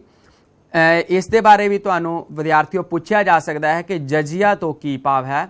ਜਜ਼ੀਆ ਇੱਕ ਵਿਸ਼ੇਸ਼ ਕਰ ਸੀ ਜੋ ਹਿੰਦੂਆਂ ਉੱਤੇ ਲਗਾਇਆ ਜਾਂਦਾ ਸੀ ਔਰ ਹਿੰਦੂ ਲੋਕ ਮੁਸਲਿਮ ਸਰਕਾਰ ਪ੍ਰਤੀ ਸੈਨਿਕ ਸੇਵਾ ਨਹੀਂ ਕਰਦੇ ਸਨ ਅਤੇ ਮੁਸਲਮਾਨ ਸੁਲਤਾਨ ਉਹਨਾਂ ਦੇ ਜੀਵਨ ਅਤੇ ਜਾਇਦਾਦ ਦੀ ਰੱਖਿਆ ਦੇ ਲਈ ਉਹਨਾਂ ਤੋਂ ਇਹ ਕਰ ਲੈਂਦੇ ਸਨ। ਇਸਤਰੀਆਂ, ਬੱਚਿਆਂ, ਭਿਖਾਰੀਆਂ, ਪੁਰੋਹਿਤਾਂ, ਭਿਕਸ਼ੂਆਂ ਤੋਂ, ਦਾਸ, ਅੰਨੇ, ਲੰਗੜਿਆਂ ਤੋਂ ਇਹ ਕਰ ਵਸੂਲ ਨਹੀਂ ਕੀਤਾ ਜਾਂਦਾ ਸੀ। ਉਸ ਤੋਂ ਬਾਅਦ ਨੈਕਸਟ ਹੈ ਖਮਸ। ਖਮਸ ਤੋਂ ਕੀ ਭਾਵ ਸੀ ਕਿ ਯੁੱਧ ਵਿੱਚ ਲੁੱਟ ਦੇ ਮਾਲ ਦਾ 4/5 ਹਿੱਸਾ ਸੈਨਿਕਾਂ ਵਿੱਚ ਵੰਡਿਆ ਜਾਂਦਾ ਸੀ ਅਤੇ 1/5 ਹਿੱਸਾ ਸਰਕਾਰੀ ਖਜ਼ਾਨੇ ਵਿੱਚ ਜਮ੍ਹਾਂ ਹੁੰਦਾ ਸੀ, ਜਿਸ ਨੂੰ ਖਮਸ ਕਿਹਾ ਜਾਂਦਾ ਸੀ। ਉਸ ਤੋਂ ਬਾਅਦ ਹੈ ਜ਼ਕਾਤ। ਜ਼ਕਾਤ ਤੋਂ ਕੀ ਭਾਵ ਹੈ ਕਿ ਇਸਲਾਮ ਦੇ ਪ੍ਰਚਾਰ ਲਈ ਮੁਸਲਮਾਨਾਂ ਉੱਤੇ ਕਰ ਲਗਾਇਆ ਜਾਂਦਾ ਸੀ ਜੋ ਜ਼ਕਾਤ ਅਖਵਾਉਂਦਾ ਸੀ। ਇਹ ਆਮ ਤੌਰ ਤੇ ਆਮਦਨ ਦੇ 2.5% ਦੇ ਹਿਸਾਬ ਨਾਲ ਵਸੂਲ ਕੀਤਾ ਜਾਂਦਾ ਸੀ। ਖਮਸ ਅਤੇ ਜ਼ਕਾਤ ਦੇ ਬਾਰੇ ਵੀ ਤੁਹਾਨੂੰ ਆਬਜੈਕਟਿਵ ਟਾਈਪ ਪ੍ਰਸ਼ਨ ਦੇ ਪੱਖੋਂ ਇਹ ਪ੍ਰੀਖਿਆ ਦੇ ਵਿੱਚ ਵਿਦਿਆਰਥੀਓ ਪੁੱਛਿਆ ਜਾ ਸਕਦਾ ਹੈ। ਇਸ ਕਰਕੇ ਇਸ ਨੂੰ ਵੀ ਤੁਸੀਂ ਨੋਟ ਕਰ ਲਓ ਕਾਪੀਜ਼ ਦੇ ਉੱਪਰ ਕਿ ਖਮਸ ਤੋਂ ਕੀ ਭਾਵ ਹੈ ਕਿ ਯੁੱਧ ਵਿੱਚ ਲੁੱਟ ਦੇ ਮਾਲ ਦਾ 4/5 ਹਿੱਸਾ ਸੈਨਿਕਾਂ ਵਿੱਚ ਵੰਡਿਆ ਜਾਂਦਾ ਸੀ ਅਤੇ 1/5 ਹਿੱਸਾ ਸਰਕਾਰੀ ਖਜ਼ਾਨੇ ਵਿੱਚ ਜਮ੍ਹਾਂ ਹੁੰਦਾ ਸੀ, ਜਿਸ ਨੂੰ ਖਮਸ ਕਿਹਾ ਜਾਂਦਾ ਸੀ। ਇਸੇ ਤਰ੍ਹਾਂ ਜ਼ਕਾਤ ਤੋਂ ਕੀ ਭਾਵ ਹੈ ਕਿ ਇਸਲਾਮ ਦੇ ਪ੍ਰਚਾਰ ਲਈ ਮੁਸਲਮਾਨਾਂ ਉੱਤੇ ਕਰ ਲਗਾਇਆ ਜਾਂਦਾ ਸੀ ਜੋ ਜ਼ਕਾਤ ਅਖਵਾਉਂਦਾ ਸੀ। ਇਹ ਆਮ ਤੌਰ ਤੇ ਆਮਦਨ ਦੇ 2.5% ਦੇ ਹਿਸਾਬ ਨਾਲ ਵਸੂਲ ਕੀਤਾ ਜਾਂਦਾ ਸੀ। ਇਸ ਤਰ੍ਹਾਂ ਨੈਕਸਟ ਹੈ ਫਾਈਨੈਂਸ਼ੀਅਲ ਐਡਮਿਨਿਸਟ੍ਰੇਸ਼ਨ ਦੇ ਵਿੱਚ ਆਮਦਨ ਦੇ ਹੋਰ ਸਾਧਨ। ਸੁਲਤਾਨਾਂ ਨੂੰ ਸੀਮਾ ਸ਼ੁਲਕ 2.5% ਤੋਂ ਲੈ ਕੇ 10% ਦੀ ਦਰ ਨਾਲ ਚੁੰਗੀ ਕਰ, ਜੁਰਮਾਨਿਆਂ, ਭੇਟਾਂ, ਜ਼ਬਤ ਕੀਤੀਆਂ ਗਈਆਂ ਜ਼ਗੀਰਾਂ ਜਾਂ ਜਾਇਦਾਦ ਆਦਿ ਤੋਂ ਵੀ ਕਾਫੀ ਆਮਦਨ ਪ੍ਰਾਪਤ ਹੋ ਜਾਂਦੀ ਸੀ। ਉਸ ਤੋਂ ਬਾਅਦ ਹੈ ਖਰਚ, ਐਕਸਪੈਂਡੀਚਰ। ਇਹ ਆਮਦਨ ਜੋ ਪ੍ਰਾਪਤ ਹੁੰਦੀ ਸੀ ਉਹ ਖਰਚ ਕਿੱਥੇ ਕੀਤੀ ਜਾਂਦੀ ਸੀ? ਮੁੱਖ ਹਿੱਸਾ ਸੈਨਾ ਤੇ ਕਿਲਿਆਂ ਦੀ ਉਸਾਰੀ ਤੇ ਖਰਚ ਕੀਤਾ ਜਾਂਦਾ ਸੀ। ਇਸ ਤੋਂ ਇਲਾਵਾ ਮੰਤਰੀਆਂ ਤੇ ਕਰਮਚਾਰੀ ਦੀਆਂ ਤਨਖਾਹਾਂ, ਸੁਲਤਾਨ ਦੇ ਦਰਬਾਰ ਅਤੇ ਸ਼ਾਹੀ ਪਰਿਵਾਰ ਦੇ ਰਹਿਣ ਸਹਿਣ ਦਾ ਖਰਚ, ਇਸੇ ਤਰ੍ਹਾਂ ਇਮਾਰਤਾਂ ਅਤੇ ਮਸਜਿਦਾਂ ਦੀ ਉਸਾਰੀ ਤੇ ਮੁਸਲਿਮ ਧਾਰਮਿਕ ਵਰਗ ਨੂੰ ਸਰਕਾਰ ਵੱਲੋਂ ਅਨੁਦਾਨ ਆਦਿ ਖਰਚ ਦੇ ਮੁੱਖ ਇਹ ਸਾਰੇ ਮੁੱਖ ਮੱਦਾਂ ਸਨ ਜਿਨ੍ਹਾਂ ਉੱਪਰ ਖਰਚ ਕੀਤਾ ਜਾਂਦਾ। ਉਸ ਤੋਂ ਬਾਅਦ ਨੈਕਸਟ ਹੈ ਸਾਡੇ ਕੋਲ ਨਿਆਂ ਪ੍ਰਬੰਧ, ਜੁਡੀਸ਼ੀਅਲ ਐਡਮਿਨਿਸਟ੍ਰੇਸ਼ਨ, ਜਿਸ ਦੇ ਵਿੱਚ ਸਭ ਤੋਂ ਪਹਿਲਾਂ ਸੁਲਤਾਨ। ਨਿਆਂ ਦਾ ਮੁਖੀਆ ਸੁਲਤਾਨ ਹੁੰਦਾ ਸੀ। ਵੱਡੇ ਵੱਡੇ ਫੈਸਲਿਆਂ ਦਾ ਨਿਪਟਾਰਾ ਸੁਲਤਾਨ ਆਪ ਕਰਦਾ ਸੀ। ਇਲਤੁਤਮਿਸ਼, ਬਲਬਨ ਵਰਗੇ ਹਾਕਮ ਬਹੁਤ ਹੀ ਨਿਆਂ ਪ੍ਰਿਆ ਸ਼ਾਸਕ ਸਨ। ਉਸ ਤੋਂ ਬਾਅਦ ਹੈ ਮੁੱਖ ਕਾਜੀ ਅਤੇ ਕੋਤਵਾਲ। ਸੁਲਤਾਨ ਤੋਂ ਬਾਅਦ ਸਭ ਤੋਂ ਵੱਡਾ ਨਿਆਂ ਅਧਿਕਾਰੀ ਮੁੱਖ ਕਾਜੀ ਹੁੰਦਾ ਸੀ। ਉਹ ਸੁਲਤਾਨ ਵੱਲੋਂ ਨਿਯੁਕਤ ਕੀਤਾ ਜਾਂਦਾ ਸੀ। ਉਸ ਤੋਂ ਬਾਅਦ ਕਾਜ਼ੀ ਅਤੇ ਬਾਅਦ ਸ਼ਹਿਰਾਂ ਦੇ ਵਿੱਚ ਕੋਤਵਾਲ ਵੀ ਹੁੰਦਾ ਸੀ। ਉਸ ਤੋਂ ਬਾਅਦ ਨੈਕਸਟ ਹੈ ਸਾਡੇ ਕੋਲ ਪੰਚਾਇਤ। ਪਿੰਡਾਂ ਵਿੱਚ ਮੁਕੱਦਮਿਆਂ ਦੇ ਫੈਸਲੇ ਪੰਚਾਇਤਾਂ ਕਰਦੀਆਂ ਸਨ। ਉਸ ਤੋਂ ਬਾਅਦ ਸਜ਼ਾਵਾਂ ਹੈ, ਪਨਿਸ਼ਮੈਂਟ। ਸੁਲਤਾਨਾਂ ਦੇ ਰਾਜ ਦੇ ਵਿੱਚ ਸਜ਼ਾਵਾਂ ਬਹੁਤ ਹੀ ਸਖਤ ਦਿੱਤੀਆਂ ਜਾਂਦੀਆਂ ਸਨ। ਵੱਡੇ ਵੱਡੇ ਅਪਰਾਧਾਂ ਲਈ ਮੌਤ ਦੀ ਸਜ਼ਾ ਦਿੱਤੀ ਜਾਂਦੀ ਸੀ। ਕਈ ਵਾਰੀ ਅਪਰਾਧੀਆਂ ਨੂੰ ਤੜਪਾ ਕੇ ਵੀ ਮਾਰਿਆ ਜਾਂਦਾ ਸੀ। ਬਾਅਦ ਦੇ ਵਿੱਚ ਫਿਰੋਜ਼ ਤੁਗਲਕ ਨੇ ਮੌਤ ਦੰਡ ਅਤੇ ਸਰੀਰ ਦੇ ਵੱਖ-ਵੱਖ ਅੰਗ ਕੱਟ ਦੇਣ ਦੇ ਦੰਡ ਬੰਦ ਕਰ ਦਿੱਤੇ ਸਨ। ਉਸ ਤੋਂ ਬਾਅਦ ਨੈਕਸਟ ਹੈ ਜਸੂਸ ਵਿਵਸਥਾ। ਸੁਲਤਾਨਾਂ ਨੇ ਆਪਣੇ ਰਾਜ ਪ੍ਰਬੰਧ ਨੂੰ ਠੀਕ ਤਰੀਕੇ ਨਾਲ ਚਲਾਉਣ ਦੇ ਲਈ ਜਸੂਸੀ ਵਿਵਸਥਾ ਵੀ ਤਿਆਰ ਕੀਤੀ ਹੋਈ ਸੀ, ਜਿਨ੍ਹਾਂ ਦੇ ਮੁਖੀਆਂ ਨੂੰ ਬਰੀ ਦੇ ਮਮਾਲਿਕ ਕਿਹਾ ਜਾਂਦਾ ਸੀ। ਉਹਨਾਂ ਨੂੰ ਤਨਖਾਹਾਂ ਬਹੁਤ ਜ਼ਿਆਦਾ ਦਿੱਤੀਆਂ ਜਾਂਦੀਆਂ ਸਨ। ਹਰ ਖਬਰ ਉਹ ਸੁਲਤਾਨ ਨੂੰ ਪਹੁੰਚਾਉਂਦੇ ਸਨ। ਉਸ ਤੋਂ ਬਾਅਦ ਨੈਕਸਟ ਹੈ ਸੈਨਿਕ ਪ੍ਰਬੰਧ, ਮਿਲਟਰੀ ਐਡਮਿਨਿਸਟ੍ਰੇਸ਼ਨ, ਜਿਸ ਦੇ ਵਿੱਚ ਫਸਟ ਪੁਆਇੰਟ ਹੈ ਸੁਲਤਾਨ ਦੀ ਸਥਾਈ ਸੈਨਾ। ਸੁਲਤਾਨ ਦੇ ਕੋਲ ਪਹਿਲਾਂ ਆਪਣੀ ਸਥਾਈ ਸੈਨਾ ਨਹੀਂ ਹੁੰਦੀ ਸੀ, ਬਾਅਦ ਦੇ ਵਿੱਚ ਸੁਲਤਾਨ ਨੇ ਸਥਾਈ ਸੈਨਾ ਕਾਇਮ ਕੀਤੀ ਔਰ ਇਸ ਦਾ ਪ੍ਰਬੰਧ ਕਰਨ ਲਈ ਇੱਕ ਮੰਤਰੀ ਹੁੰਦਾ ਸੀ ਜਿਸ ਨੂੰ ਆਰਿਜ਼-ਏ-ਮਮਾਲਿਕ ਕਿਹਾ ਜਾਂਦਾ ਸੀ। ਸੈਨਾ ਦਾ ਮੁੱਖ ਭਾਗ ਘੋੜਸਵਾਰ ਸੈਨਾ ਹੁੰਦੀ ਸੀ। ਬਾਅਦ ਦੇ ਵਿੱਚ ਹਾਥੀਆਂ ਦੀ ਸੈਨਿਕ ਟੁਕੜੀ ਵੀ ਕਾਇਮ ਕੀਤੀ ਗਈ। ਉਸ ਤੋਂ ਇਲਾਵਾ ਘੋੜਿਆਂ ਨੂੰ ਦਾਗਣ ਅਤੇ ਹਰੇਕ ਸੈਨਿਕ ਦਾ ਹੁਲੀਆ ਦਰਜ ਕਰਨ ਦੀਆਂ ਪ੍ਰਥਾਵਾਂ ਵੀ ਪ੍ਰਚਲਿਤ ਹੋਈਆਂ। ਨੈਕਸਟ ਹੈ ਸਥਾਈ ਪ੍ਰਧਾਨ ਸੈਨਾਪਤੀ ਦੀ ਅਣਹੋਂਦ ਸੀ ਉਸ ਸਮੇਂ ਕਿ ਨੋ ਪਰਮਾਨੈਂਟ ਕਮਾਂਡਰ ਇਨ ਚੀਫ ਉਸ ਸਮੇਂ ਨਹੀਂ ਹੁੰਦਾ ਸੀ। ਸੁਲਤਾਨ ਆਪ ਹੀ ਹਰ ਸੈਨਾ ਦਾ ਮੁਖੀਆ ਹੁੰਦਾ ਸੀ। ਉਸ ਤੋਂ ਬਾਅਦ ਹੈ ਵੇਤਨ। ਉਸ ਸਮੇਂ ਪਹਿਲਾਂ ਵੇਤਨ ਨਗਦ ਨਹੀਂ ਦਿੱਤਾ ਜਾਂਦਾ ਸੀ, ਬਾਅਦ ਦੇ ਵਿੱਚ ਵੇਤਨ ਨਗਦ ਦਿੱਤਾ ਜਾਣਾ ਸ਼ੁਰੂ ਹੋ ਗਿਆ ਸੀ। ਖਲਜੀ ਦੇ ਸਮੇਂ, ਅਲਾਉਦੀਨ ਖਲਜੀ ਦੇ ਸਮੇਂ ਘੋੜਸਵਾਰ ਸੈਨਿਕਾਂ ਦੀ ਤਨਖਾਹ 234 ਟੰਕੇ ਪ੍ਰਤੀ ਸਾਲ ਨਿਸ਼ਚਿਤ ਕੀਤੀ ਗਈ ਸੀ। ਉਸ ਤੋਂ ਬਾਅਦ ਨੈਕਸਟ ਹੈ ਕਿਲੇ। ਉਸ ਸਮੇਂ ਕਈ ਕਿਲੇ ਵੀ ਬਣਾਏ ਗਏ ਸਨ ਸੁਰੱਖਿਆ ਦੇ ਪੱਖ ਤੋਂ। ਨੈਕਸਟ ਹੈ ਜਾਗੀਰਦਾਰੀ ਪ੍ਰਣਾਲੀ। ਉਸ ਸਮੇਂ ਜਾਗੀਰਦਾਰੀ ਪ੍ਰਣਾਲੀ ਵੀ ਪ੍ਰਚਲਿਤ ਹੋਈ। ਉਹ ਜਾਗੀਰਦਾਰੀ ਕਿੱਥੋਂ ਵੜ ਆਇਆ ਹੈ? ਜ਼ਗੀਰ ਤੋਂ। ਜਾਗੀਰ ਕਿਹਾ ਜਾਂਦਾ ਭੂਮੀ ਦੇ ਟੁਕੜੇ ਨੂੰ, ਕਿ ਸੁਲਤਾਨ ਆਪਣੇ ਸੇਵਾ ਦੇ ਬਦਲੇ ਉਹ ਕੁਝ ਭੂਮੀ ਦਾ ਟੁਕੜਾ ਕਿਸੇ ਇੱਕ ਵਿਅਕਤੀ ਨੂੰ ਦੇ ਦਿੰਦਾ ਸੀ ਜਿਸ ਨੂੰ ਉਸ ਭੂਮੀ ਦਾ ਮਾਲਕ ਕਿਹਾ ਜਾਂਦਾ ਸੀ, ਜਿਸ ਨੂੰ ਜਾਗੀਰਦਾਰ ਕਿਹਾ ਜਾਂਦਾ ਸੀ। ਉਸ ਤੋਂ ਬਾਅਦ ਉਹ ਉਸ ਇੰਡੀਪੈਂਡੈਂਟ ਇਲਾਕੇ ਦੇ ਵਿੱਚ ਪੂਰੀ ਤਰ੍ਹਾਂ ਸੁਤੰਤਰ ਹੁੰਦਾ ਸੀ। ਨੈਕਸਟ ਹੈ ਸ਼ਾਸਕ ਵਰਗ। ਸ਼ਾਸਕ ਵਰਗ ਭਾਵ ਜਿਸ ਨੂੰ ਰੂਲਿੰਗ ਕਲਾਸ ਕਿਹਾ ਜਾਂਦਾ ਹੈ, ਇਹਨਾਂ ਨੂੰ ਇਕਤਾਦਾਰ ਅਤੇ ਜਾਗੀਰਦਾਰ ਵੀ ਆਖਿਆ ਜਾਣ ਲੱਗ ਪਿਆ ਸੀ ਬਾਅਦ ਦੇ ਵਿੱਚ। ਸ਼ਾਸਕ ਵਰਗ ਨੇ ਬਾਅਦ ਦੇ ਵਿੱਚ ਜਾ ਕੇ ਕਾਫੀ ਭੂਮਿਕਾ ਨਿਭਾਈ ਸੀ ਸੁਲਤਾਨਾਂ ਦੇ ਖਿਲਾਫ ਵੀ ਔਰ ਸੁਲਤਾਨਾਂ ਦੇ ਫੇਵਰ ਦੇ ਵਿੱਚ ਵੀ, ਕਿ ਇਲਤੁਤਮਿਸ਼ ਦੀ ਮੌਤ ਤੋਂ ਪਿੱਛੋਂ ਅਸਲੀ ਸ਼ਕਤੀ ਲਗਭਗ 40 ਤੁਰਕ ਸਰਦਾਰਾਂ ਦੇ ਹੱਥ ਵਿੱਚ ਆ ਗਈ ਸੀ। ਉਸ ਤੋਂ ਬਾਅਦ ਨੈਕਸਟ ਹੈ ਕਲਾ ਅਤੇ ਭਵਨ ਉਸਾਰੀ, ਆਰਟ ਐਂਡ ਆਰਕੀਟੈਕਚਰ। ਜਦੋਂ ਤੁਰਕ ਹਮਲਾਵਰਾਂ ਨੇ ਭਾਰਤ ਉੱਤੇ ਹਮਲੇ ਕੀਤੇ, ਉਸ ਤੋਂ ਬਾਅਦ ਮੁਸਲਿਮ ਸਮਾਜ ਆਇਆ ਤਾਂ ਉਹ ਜਦੋਂ ਉਹਨਾਂ ਨੇ ਉੱਥੇ ਰਹਿਣਾ ਸ਼ੁਰੂ ਕੀਤਾ ਇੰਡੀਆ ਦੇ ਵਿੱਚ, ਤਾਂ ਬਾਅਦ ਦੇ ਵਿੱਚ ਜਦੋਂ ਪੱਕੇ ਤੌਰ 'ਤੇ ਇੱਥੋਂ ਦੇ ਵਸਨੀਕ ਹੋ ਗਏ ਤਾਂ ਉਹਨਾਂ ਨੇ ਬਾਹਰੋਂ ਵੀ ਬਹੁਤ ਸਾਰੇ ਜੋ ਕੰਮ ਕਰਨ ਵਾਲੇ ਸਨ, ਕਾਰੀਗਰ ਸਨ, ਤਜਰਬੇਕਾਰ, ਉਹਨਾਂ ਨੂੰ ਬੁਲਾਇਆ ਗਿਆ ਸੀ। ਇਸ ਤਰ੍ਹਾਂ ਉਸ ਸਮੇਂ ਭਾਰਤੀ ਅਤੇ ਇਸਲਾਮੀ ਭਵਨ ਉਸਾਰੀ ਪਰੰਪਰਾਵਾਂ ਦਾ ਮੇਲ ਹੋਇਆ ਅਤੇ ਇੱਕ ਨਵੀਂ ਭਾਰਤੀ ਭਵਨ ਨਿਰਮਾਣ ਸ਼ੈਲੀ ਦਾ ਜਨਮ ਹੋਇਆ ਜੋ ਠੀਕ ਹੀ ਭਾਰਤੀ ਇਸਲਾਮੀ ਸ਼ੈਲੀ ਅਖਵਾਉਂਦੀ ਹੈ। ਔਰ ਉਸ ਸਮੇਂ ਦੇ ਬਣੇ ਹੋਏ ਕਲਾ ਅਤੇ ਭਵਨ ਦੇ ਪੱਖੋਂ ਸਭ ਤੋਂ ਪਹਿਲਾਂ ਅਸੀਂ ਗੱਲ ਕਰਦੇ ਹਾਂ ਦਾਸ ਵੰਸ਼ ਦੇ ਸੁਲਤਾਨਾਂ ਦੀਨ, ਕਿ ਕੁਤਬੁਦੀਨ ਐਬਕ ਨੇ ਦਿੱਲੀ ਦੀ ਜਿੱਤ ਦੀ ਯਾਦ ਦੇ ਵਿੱਚ ਕੁਵਤ ਉਲ ਇਸਲਾਮ ਨਾਮੀ ਮਸਜਿਦ ਬਣਵਾਈ ਸੀ। ਕੁਵਤ ਉਲ ਇਸਲਾਮ ਮਸਜਿਦ ਦੇ ਨੇੜੇ ਕੁਤਬ ਮੀਨਾਰ ਨਾਮੀ ਇਮਾਰਤ ਦਾ ਨਿਰਮਾਣ ਕੀਤਾ ਗਿਆ ਸੀ ਔਰ ਕੁਤਬੁਦੀਨ ਨੇ ਇਸ ਨੂੰ ਸ਼ੁਰੂ ਕਰਾਇਆ ਸੀ, ਇਸ ਕਰਕੇ ਇਸ ਨੂੰ ਕੁਤਬ ਮੀਨਾਰ ਕਿਹਾ ਜਾਂਦਾ ਹੈ। ਇਲਤੁਤਮਿਸ਼ ਨੇ ਇਸ ਦੀਆਂ 4 ਮੰਜ਼ਿਲਾਂ ਨੂੰ ਪੂਰਾ ਕੀਤਾ। ਉਸ ਸਮੇਂ ਇਸ ਦੀ ਉਚਾਈ 225 ਫੁੱਟ ਸੀ। ਬਾਅਦ ਦੇ ਵਿੱਚ ਫਿਰੋਜ਼ ਤੁਗਲਕ ਨੇ ਇਸ ਦੀ 5ਵੀਂ ਮੰਜ਼ਿਲ ਬਣਵਾਈ ਸੀ, ਜਿਸ ਤੋਂ ਬਾਅਦ ਇਸ ਦੀ ਉਚਾਈ 234 ਫੁੱਟ ਹੋ ਗਈ ਸੀ। ਇਹ ਭਾਰਤ ਦੀ ਇੱਕ ਸ਼ਾਨਦਾਰ ਅਤੇ ਪ੍ਰਭਾਵਸ਼ਾਲੀ ਇਮਾਰਤ ਹੈ। ਉਸ ਤੋਂ ਬਾਅਦ ਨੈਕਸਟ ਹੈ ਖਲਜੀ ਵੰਸ਼ ਦੇ ਸੁਲਤਾਨਾਂ ਦੀਨ, ਕਿ ਅਲਾਉਦੀਨ ਖਲਜੀ ਨੇ ਕੁਤਬ ਮਸਜਿਦ ਦਾ ਬਹੁਤ ਸੁੰਦਰ ਦਰਵਾਜ਼ਾ ਬਣਾਇਆ ਜੋ ਅਲਾਈ ਦਰਵਾਜ਼ਾ ਦੇ ਨਾਂ ਨਾਲ ਵੀ ਪ੍ਰਸਿੱਧ ਹੈ। ਉਸ ਤੋਂ ਬਾਅਦ ਤੁਗਲਕ ਵੰਸ਼ ਦੇ ਸੁਲਤਾਨਾਂ ਦੀਨ, ਕਿ ਉਹਨਾਂ ਨੇ ਤੁਗਲਕ ਵੰਸ਼ ਦੇ ਮੋਢੀ ਗਿਆਸੁਦੀਨ ਤੁਗਲਕ ਨੇ ਕੁਤਬ ਦੇ ਪੂਰਬ ਵਿੱਚ ਤੁਗਲਕਾਬਾਦ ਨਾਮੀ ਨਗਰ ਦੀ ਸਥਾਪਨਾ ਕੀਤੀ ਸੀ। ਫਿਰੋਜ਼ ਸ਼ਾਹ ਤੁਗਲਕ ਨੂੰ ਵੀ ਭਵਨ ਉਸਾਰੀ ਦਾ ਬੜਾ ਸ਼ੌਂਕ ਸੀ। ਉਹ ਆਪ ਕਿਹਾ ਕਰਦਾ ਸੀ ਕਿ ਅੱਲਾ ਨੇ ਮੈਨੂੰ ਕਈ ਦਾਤਾਂ ਬਖਸ਼ੀਆਂ, ਉਹਨਾਂ ਵਿੱਚੋਂ ਇੱਕ ਹੈ ਭਵਨ ਬਣਾਉਣ ਦੀ ਚਾਹ। ਉਸ ਤੋਂ ਬਾਅਦ ਸਈਦ ਅਤੇ ਲੋਧੀ ਵੰਸ਼ ਦੇ ਸੁਲਤਾਨਾਂ ਨੇ ਵੀ ਕਈ ਇਮਾਰਤਾਂ ਦਾ ਨਿਰਮਾਣ ਕਰਵਾਇਆ ਸੀ। ਇਸੇ ਤਰ੍ਹਾਂ ਵੱਖ-ਵੱਖ ਭਾਰਤ ਦੇ ਸੂਬਿਆਂ ਦੇ ਵਿੱਚ ਵੀ ਭਵਨ ਨਿਰਮਾਣ ਦੇ ਸਾਨੂੰ ਨਮੂਨੇ ਮਿਲਦੇ ਹਨ, ਜਿਸ ਤਰ੍ਹਾਂ ਕਸ਼ਮੀਰ ਦੀਆਂ ਇਮਾਰਤਾਂ ਵਿੱਚੋਂ ਸ਼੍ਰੀਨਗਰ ਦੀ ਜਾਮਾ ਮਸਜਿਦ ਅਤੇ ਮੰਦਮਨੀ ਦਾ ਮਕਬਰਾ ਬੜਾ ਹੀ ਮਸ਼ਹੂਰ ਹੈ। ਔਰ ਉਸ ਤੋਂ ਬਾਅਦ ਨੈਕਸਟ ਹੈ ਸਮਾਜਿਕ ਅਤੇ ਧਾਰਮਿਕ ਜੀਵਨ। ਸਭ ਤੋਂ ਪਹਿਲਾਂ ਅਸੀਂ ਗੱਲ ਕਰਦੇ ਹਾਂ ਸਮਾਜਿਕ ਜੀਵਨ ਦੀ, ਜਿਸ ਦੇ ਵਿੱਚ ਪਹਿਲਾਂ ਹੈ ਮੁਸਲਮਾਨਾਂ ਦੀ ਸਥਿਤੀ, ਪੋਜੀਸ਼ਨ ਆਫ ਦਾ ਮੁਸਲਿਮਸ।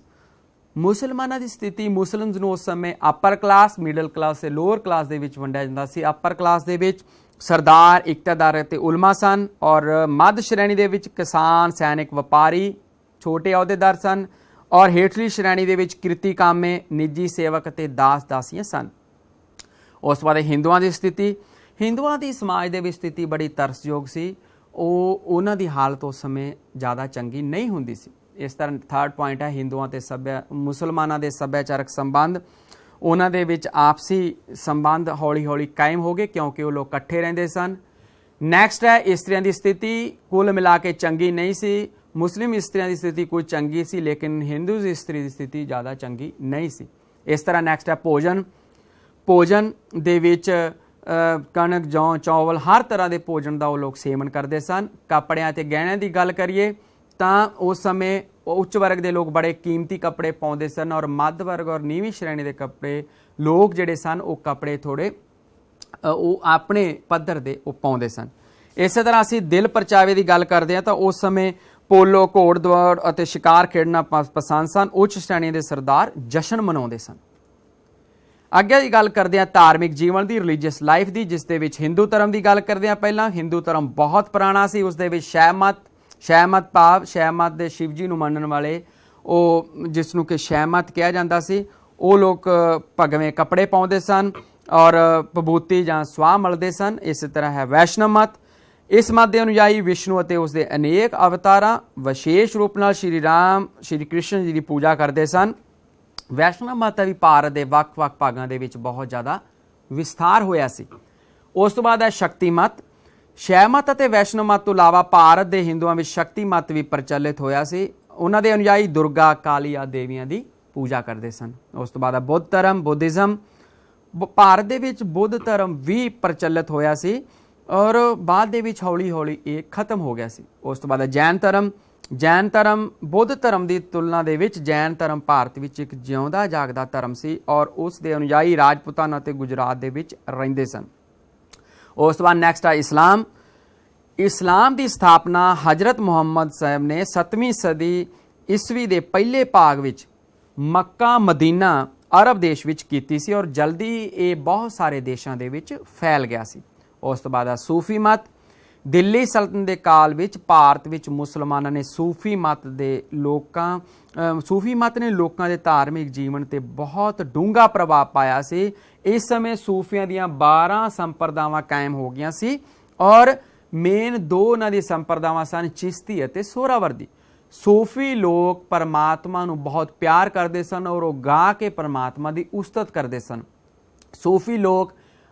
ਸੂਫੀ ਲੋਕਾਂ ਨੂੰ ਹਰ ਵਰਗ ਦੇ ਲੋਕਾਂ ਨੇ ਬਹੁਤ ਹੀ ਪਸੰਦ ਕੀਤਾ ਸੀ ਕਿਉਂਕਿ ਉਹਨਾਂ ਦਾ ਮੇਨ ਉਹ ਕੀ ਕਹਿੰਦੇ ਸਨ ਕਿ ਪਿਆਰ ਨਾਲ ਹੀ ਅੱਲਾ ਪਰਮਾਤਮਾ ਖੁਸ਼ ਹੁੰਦਾ ਹੈ।